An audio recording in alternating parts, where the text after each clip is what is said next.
and it's really good. And there's so many sequences. Three in particular, where I was like, oh my God, where I winced. So I had to kind of like look away a little bit while it was happening. Very impressive. And that's the other thing.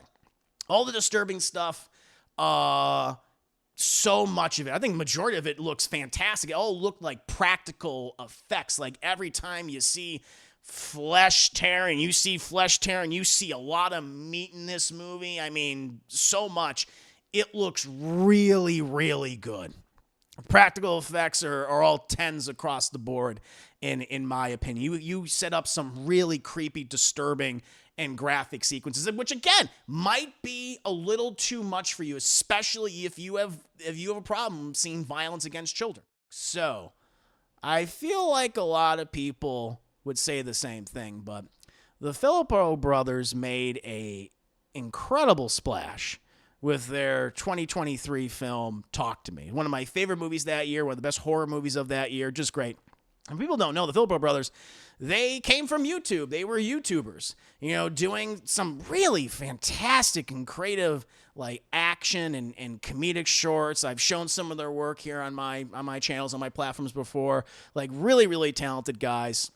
And they partnered with A24 to make Talk to Me, which is such a cool concept. And I'm saying that as someone who is not really a big fan of supernatural horror. I feel like so much of supernatural horror is so kind of repetitive and generic. It doesn't really appeal to me like other horror subgenres, like slashers or sci-fi horror or body horror. I feel like those have been played around with a lot more than supernatural horror. But they just came up with such a great idea of Talk to Me, where they treated possession like a social media challenge, like a addictive drug, where the whole concept of that, you have these people that have found this embalmed ceramic hand, and depending on this like little scenario that they concoct, this ritual, if you will, you can possess you can communicate, and then also have those people you communicate with who are dead possess your body. You kind of get like a high from it. And people like record you and put it online, like on YouTube and TikTok and all these shorts and stuff like that. It's a nice commentary on our own culture itself, our social media obsessed culture, and told like a really captivating and tragic story. It gave us some really great characters, some horrific scenarios, and it was like, yeah, it was just a shot in the arm to me for the supernatural horror subgenre. I really, really liked it. Again, it was one of my favorite movies that year. And so, like everyone else, I was very excited to see what they were going to do next. They already announced they were going to Talk to Me 2, which I feel like they should call it Talk to Me 2, not like number 2, but TOO. It's just so appropriate. It just makes so much sense. And I guess they were attached to like a Street Fighter film like for like a year and a half, but I think they passed on that because they wanted to kind of concentrate on some of their original ideas. Also keep out there the movies they made in Australia because they're native-born Australians. And that project is Bring Her Back, a film that I've been really, really excited about for quite some time. I've loved the marketing, just all the disturbing imagery in that. Looked at the film as being led by, Sally Hawkins, who is, I think, a super underrated actress. And the whole premise of the film, people don't know. And again, I want to be careful about how much detail I give about this movie, because I think going in blind, that's for the best. I don't want to spoil anything or the scares or what exactly may or may not be happening in the film. But essentially, you are following this brother and sister, Andy and Piper, played by Billy Barratt and Sora Wong, respectively. They've both lost their father after an accident, and they are then essentially forced into the foster care system, and they're supposed to stay with Sally Hawkins' character of Laura, who's been a social worker, but who also lost a daughter quite some time ago. You also learned that Andy's half-sister, Piper, she is half blind. They have a really, really close relationship. He wants to essentially be her guardian when he comes of age, but certain things start to get weird as they stay with Laura, with Sally Hawkins' character, and they also come to meet a very disturbed boy named Oliver, played by Jonah Wren Phillips, who is also living there. I'll tell you right now, This movie is one of the most disturbing horror films that I've seen in quite some time. And I can see a lot of people being turned off by the material in this film. Even the initial start of it, it's like some snuff film level stuff. And some really creepy, deranged, and graphic imagery. It all feeds into the narrative itself. It's not there just to shock, just to scare you. Like, it makes sense as to what you're seeing. It feeds into who these characters are and who they become in their entire arcs throughout these films. But I gotta tell you guys, the imagery in this movie is very disturbing. And most of the disturbing content, so all the tense sequences in this film, disturbing sequences, graphic, body horror, some really disturbing body horror. The majority of it, I would say 95% of it, revolves around children. So if you have issues with children being maimed or having horrific things happen to them, then this might turn you off. I can totally understand that. But it makes sense for the story that the Philippou brothers are telling. And all the performances, the cast is incredible. Like, this is a very small cast of characters, primarily 4 people. You have some other tertiary characters kind of weaving in and out of the story, but you're mostly focusing on the characters of Andy, Laura, Piper, and Oliver. Andy, played by Billy Barratt, we see most of the film through his eyes through this movie. And apparently, like, the last thing, I was like, where was I seen this kid before? I was like, he's great. The last film that he did was Kraven the Hunter. He was the younger version of the Chameleon. He was that guy. He was Fred Heckinger's younger version. Here, he gets a lot more to do. He's essentially I would say the lead of the movie. And, he is just shouldering, like, all this responsibility after losing his father under pretty traumatic and really gross circumstances, trying to raise the sister to the best of his ability, protect her, obviously, and her also being blind makes it very complicated for him. He's dealing with a lot of emotional and psychological issues himself, and he's also dealing with the fact that Sally Hawkins is what's so great about, because again, Andy, he's great. I really love what they do with Billy Barratt. He's wonderful.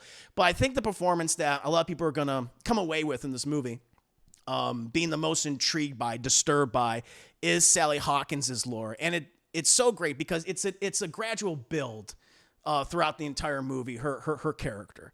She starts at a 1, just goes to an 11 eventually, in terms of the horrible things that she ends up doing. I like her performance a lot, especially initially, because she just reminds me of, this is probably terrifying to say, of the overly bubbly, nice, kind of sweet people that I've met in my life, but like deep down are like really disturbed and probably psychotic, and there's something wrong with them. You ever met those people, right? Like either like you have a teacher or a family member or just someone where their whole thing was, I'm just a great mom and I just love to hang out with the kids and stuff like that, and they wear like a goofy sweater and they're always drinking fucking tea all the time, but then she'll just say something. And at first you'll be like, wait, you'll do a double take almost. Like, wait, did she just say what I think she said? She'll say something that's like so passive aggressive, and it like just turns you off for a minute, and you kind of go like, whoa, what happened to the fucking bubbly lady that I was just interacting with before? And they do that throughout the entire film, and it builds and builds and builds until it becomes something else entirely. And I love it. Like, Sally Hawkins has always been a great actress, and you might have last seen her, or one of her many more memorable performances is fucking a fish man in that Guillermo del Toro movie from a few years ago, which brought her a lot of accolades and attention. But she's been around for a while. This is just one of my favorite performances from her. The things that she ends up doing in this film are so diabolical, and she is just the kind of villain that you just love to hate and are so disturbed by their twisted nature, but still a lot of the times maintaining that bubbly, facade. And it makes you hate them all the more. Like, it really gets you invested. I really enjoyed her performance throughout this movie. And I don't want to say everything that she does, obviously, but she does some pretty foul fucking shit throughout this entire film. And then you have Sora Wong, who plays the character of Piper, I just mentioned, who's blind. Apparently the actress is also blind, only in one eye, though. And apparently this is also her first role ever. First movie. She does an amazing job, great chemistry of everybody, has a number of harrowing moments throughout this entire film, really holds her own with veterans like someone like Sally Hawkins. Some of the biggest emotional moments of the movie she has to carry, actually, and I think is great. And also, what I like about her performance, and also like how the Philippou brothers portray a blind character, there's subtle things, you know what I'm saying? Like, I think for a lot of lesser films, like you have a blind character and they portray them as like helpless, essentially, right? And that creates faux drama, faux tension, faux scares, whatever. But here, it's like they do subtle things where they show her, like initially, for example, when she walks into Sally Hawkins' home, which is a character in itself, again, has that facade of being like, oh, a really warm place, but in reality, there's something else going on. But you'll notice that like she's feeling the walls and stuff because that's how she gets the layout down. And you even see them again in the film when you're at her initial home and she's able to move.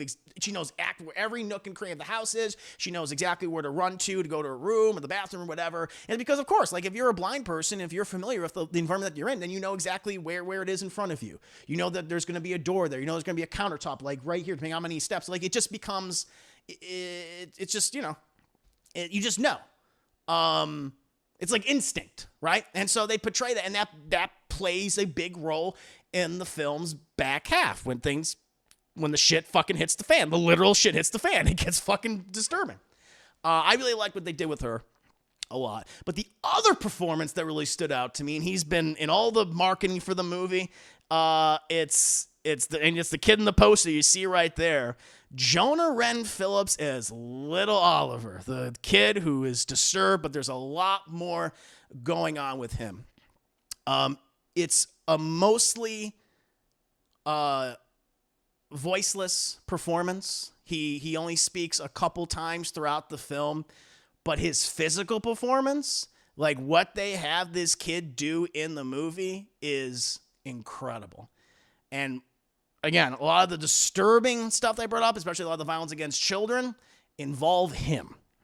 I was just blown away. I was very impressed what they put this poor kid through while making this movie, clearly. But because some of the most tense, disgusting, horrifying sequences involved, like stuff that, like, listen, I love horror. I love body horror. I eat that shit up. Yum, yum, good. I'm all about it. I just find the idea of, yes, like a monster scary, a slasher scary, alien scary, like all that. That's, very, ghost. Woo. But the idea of your own body rebelling against you, like, how do you fucking stop that? How do you fight something like that? And they lean into that with him. And it's really good. And there's so many sequences. Three in particular, where I was like, oh my God, where I winced. So I had to kind of like look away a little bit while it was happening. Very impressive. And that's the other thing. All the disturbing stuff, so much of it, I think the majority of it looks fantastic. It all looked like practical effects. Like every time you see flesh tearing, you see a lot of meat in this movie. I mean, so much. It looks really, really good. Practical effects are all 10s across the board, in my opinion. You set up some really creepy, disturbing, and graphic sequences, which again might be a little too much for you, especially if you have a problem seeing violence against children. All right, I can see that turning you off. And even I was like going like, whoa, this is really cool. This is hardcore. This movie's hardcore. But so hardcore that by the end of it, I was like, this is really good. It's really good, but it's not a happy film. Even like walking out of it, like my audience, some people were talking about it afterwards, but there were some people that were just like fucking dead silent, after it wrapped up. It leaves you just feeling nasty. But I think that's the point. This is a horror movie that is indeed a horror. This is disturbing to watch, and the reason why it's so disturbing is because the performances themselves are so effective, and because you actually care about these characters, or at least maybe care about them, for the instance of Sally Hawkins, but you're invested in their stories. You're like, hey, what the fuck is happening here, right? And they do a great job with that, and it's satisfying in that way, yeah, just walking away from it, it's just one of those horror films in the last couple of years that I'm going to go like, damn, I'll watch this again, but I need to like watch something happy immediately afterwards. Like when I got home with Katrina and I, like we immediately started watching like Studio Ghibli movies. Let's watch My Neighbor Totoro. let's watch that. A little change of pace to make ourselves a little happier, because it's as I've been saying, it's disturbing. But it's a great film, and it makes me excited to see what the Philippou brothers are going to do next. This is not a sophomore slump at all. This isn't like an idea where it's like, you can tell they didn't really know what they were doing with this one. It's not like for instance, an Us situation like of Jordan Peele, where it's like, all right, some interesting ideas, but that didn't make any fucking sense. Like, no, this film and the characters and the sequences that they set up, it leads to something, and it's disturbing and it's horrifying, but I think it's really good. Also, shout out to Sally Ann Upton, who plays the character of Wendy, another social worker in the movie. She has a great moment in this film, especially towards the end, that I really enjoyed, and I just liked her in the movie. That's all I want to say. I don't want to say too much about what happens to a lot of these characters, but I really like what they did with her as well. But yeah, overall, Chad, bring her back. It is a graphic, disturbing horror film, probably one of the most harrowing horror films I've seen in the last couple of years, but man, is it effective. And it features some great performances and some fantastic direction and writing from the Philippou brothers. But what about you guys? I'm curious, those of you who saw Bring Her Back, did you like it as much as I did? Were you more mixed on it? Or you're like, I like some of this, but some of this stuff I just can't do it. Or you're like, no, can't take it. Let me know. 5 minutes later. Sweet, I'm in. The Yes for Our movie's been transferred ledger. Yeah.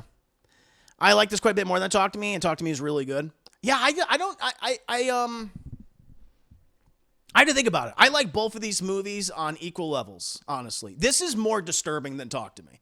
It's just more graphic, more bloody, more gross than Talk to Me.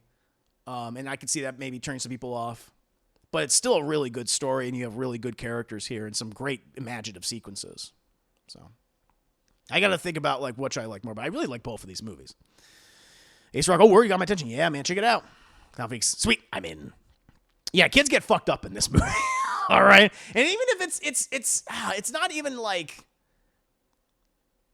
they go crazy of some of this stuff, but even there's like more subtle stuff that happens to some of the kids in this film. It's like, oh god damn, why'd you do that? Right? That's pretty good. This is a nice reprieve for him after Craven the Vegan Hunter. Oh yeah. We have him. We're watching you right now. Oh, fantastic. Sally Hawkins is very good in this. Oh, yeah, the ones who leak every so often. Yeah.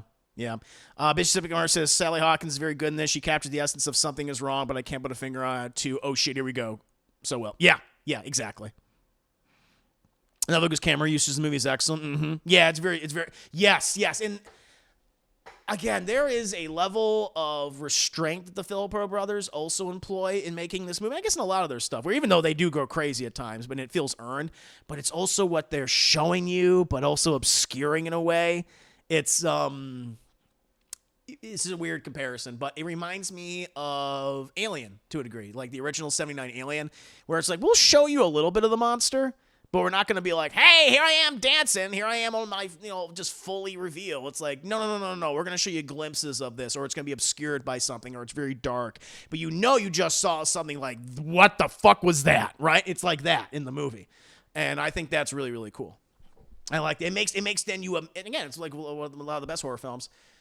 You have to make the audience imagine, like, did I just see that? It's like their imagination plays tricks on them, and it heightens the image that you might have only shown, but it's obscured or you see a little bit of, right? It's really good filmmaking. Yum, good.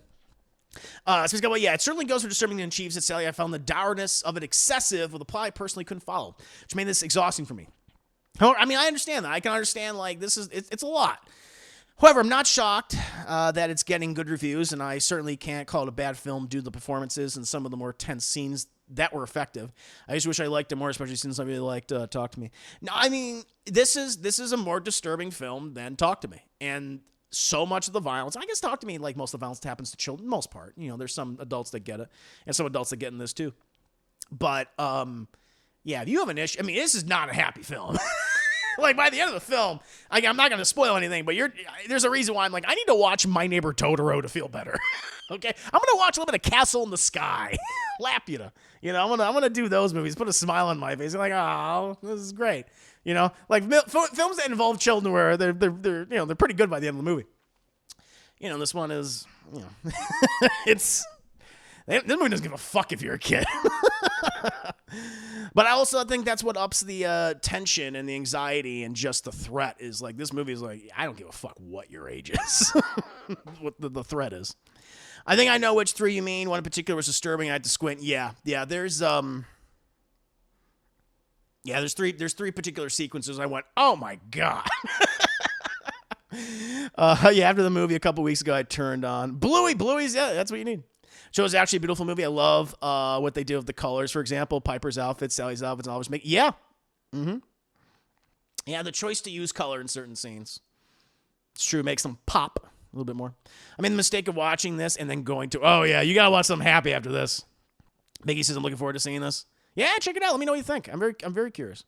Even though I was let down by this, I'm still very much looking forward to what they do next. Yeah, I was not let down. I really like what I saw. Excuse me. But I'm not, listen, believe me, I'm not like being like flabbergasted or critical. People saying like, oh, you didn't like this. No, I get it. I understand. This is not it's not a typical movie for the mainstream, if you will. It's and it doesn't leave you feeling good by the end of it. It's like, fuck. So everything these people went through, it's miserable. But I kind of appreciate that commitment to it. Because I thought, it's like, oh, is it going to end like this? Is how we're going to end this? Is this going to happen? It's like, oh, nope. Oh, shit. No, never mind. So, and I kind of appreciated that they didn't go for something that's a little more, typical or lighter in tone, But I totally understand if it turns people off. Like, I get it. 5 out of 5 for you, Bishop Sycamore. Best of the year. In my opinion, Sinners is a close second. Yeah, this is on my list. This is definitely on my list. This is in my top 10. It's very good. Krabby, I'm good. Don't need that in my brain. Yeah, I understand. I get it. Ice Rock, I want to see it. I'm in the mood for something fucked up and depraved. You'll get it. It'll deliver that. Need to watch something to make me feel better. Start talk to me as soon as I got home. No. I did My Neighbor Totoro, which was great. Totoro is a great movie, Chad. That makes you just feel fucking good. And it has a movie about a mom dying in it. Elaine's been telling me about it all night at work. He really likes it. Also nice. Look at Sally Hawkins doing the Lord's work during the movie. No, I wouldn't go that far.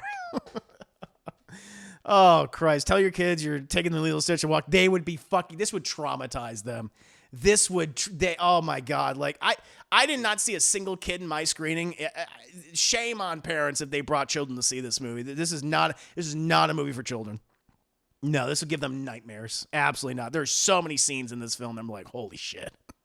I had a happy movie now. Doris, play Bride of Chucky. It actually is a happy movie. That's a goofy film. Honestly, I would have been shocked if you didn't like this. Is it on streaming? No. I'm sure it'll be on streaming soon, but it's in theaters right now. It just came out. It came out this week alongside Karate Kid Legends. I don't have a problem with streaming films, even if they have violence towards children. It just didn't work for me there. Yeah, no, fair enough. Calling CPS if a parent tells me they should take, yeah, definitely don't take children to see this. But it's a great film. I really enjoyed it. Did you start playing Final Fantasy when it first released? I think so. And I haven't finished it yet. Last year, people don't know, I primarily concentrated on reviewing movies and TV shows, and so I was still playing games, but games definitely were on the back burner for me for a little while, and so I wasn't playing them as often. And I was playing, like, Rebirth was kind of like my big game of last year, but then I was playing like some smaller releases too, and I put it down. Well, I guess for several reasons, but primarily because my PlayStation 5 controller was having a ton of issues, so I had to buy a new one. And I bought a new one, and so now I won't have those issues anymore, which is pretty good. So I want to complete Rebirth, and I want to jump into, and obviously play little like smaller indie games and stuff, and more mid-tier titles, obviously, over time. And you go back to my backlog through 2024, and then some stuff that's come out this year. But I want to, after I finish Rebirth, I want to get an Expedition 33, just because everyone's saying it's fantastic, and looks like it's right up my alley. So. Also, this would work as a double feature with Shoujo Tsubaki. I've never seen that. It's just misery all around. If it's just misery all around, then yes, this. Like, I like, I'm thinking, like, is there any happiness in this movie? I'm like, maybe. Listen, if there is, you gotta fight tooth and nail to get it, though. And even at the end, you're like, well, that happened, but man, that was not good. That's gonna fucking affect me for a long ass time. Like that. That's your happy ending, essentially.